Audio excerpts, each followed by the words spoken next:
Pues este no es la entrada, sino que sigue inundando. This isn't the best way, but the road is flooded, says Esteban Perez, a native of Campur in rural Guatemala. Last November, Hurricane Iota, a Category 5, left his community under 35 meters of water. Only now is it starting to drain. Esta es mi casa. He shows me to his house that has finally reappeared from the murky depths. Ahorita vivo por... Right now, I'm living in a refuge, and just to see it again makes me very happy because it's all I have. My house was submerged for 50 days, and now I've finally been able just to see it again. He's not the only one struggling.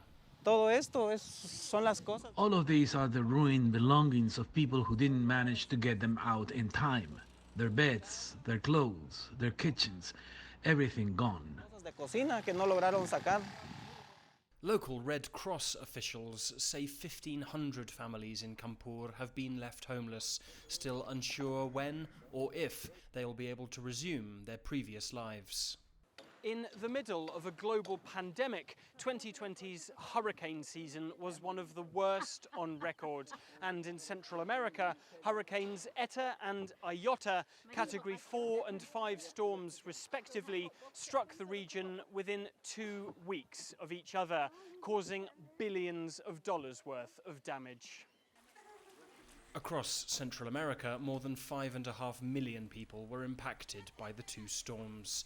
Many have probably been displaced permanently, like Ines Winter and her family, who for the moment are living in a refuge, 10 of them sleeping together in this rustic room.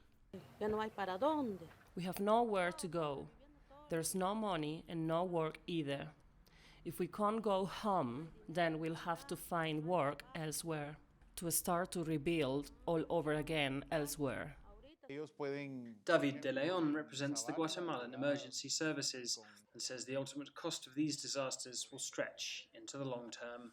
When a natural disaster of this sort strikes, it pushes the region back 20 years in terms of development.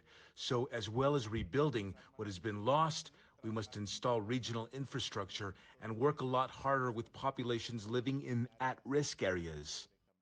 As Central America begins to pick up the pieces months after these devastating hurricanes, the effects will be felt here for decades to come.